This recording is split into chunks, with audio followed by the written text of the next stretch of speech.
Okay, the fourth question of the week. Okay, our last chapter of the semester. So the question is, we have 0.5 liter of an ideal gas at pressure of 20 atm. Okay, so we have volume, pressure, okay, to a final volume of 0.5 meter cube. So basically, we have changes in volume here, volume number 1 to volume number 2. Okay, the process is isothermal. Then calculate the final pressure.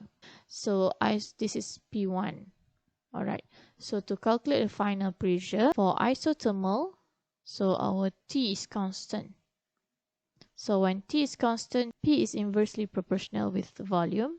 Then we have V1, P1 V1 is equal to P2 V2 for comparing a few conditions. So now we want to find our final pressure, that is P2. We substitute all the values. Our first pressure is 20.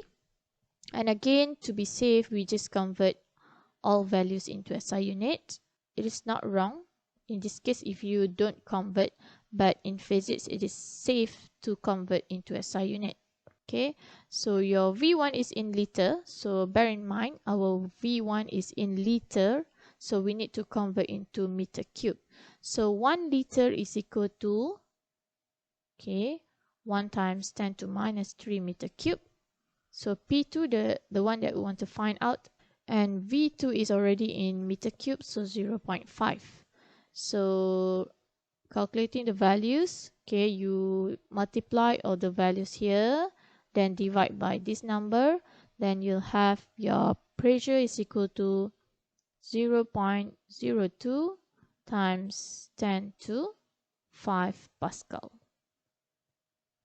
For the second question, okay, we need to find out the work done by the gas. So remember we have a specific question for isothermal, the work done in isothermal process.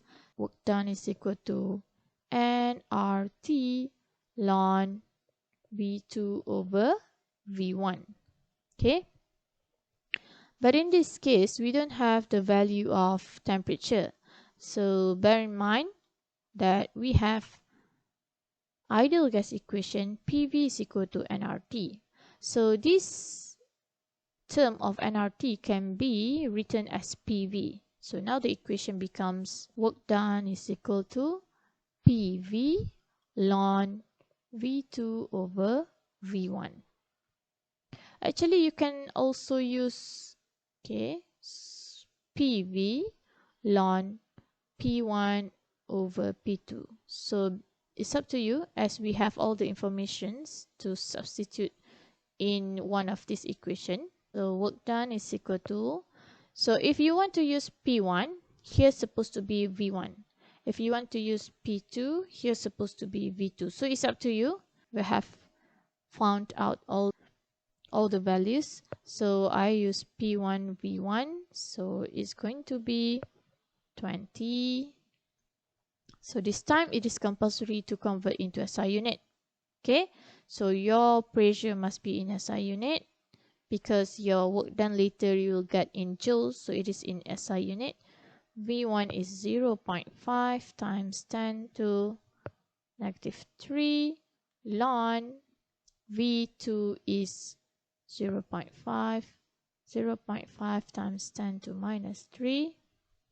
Then your final value you're supposed to get 6.977 times 10 to 3 joule.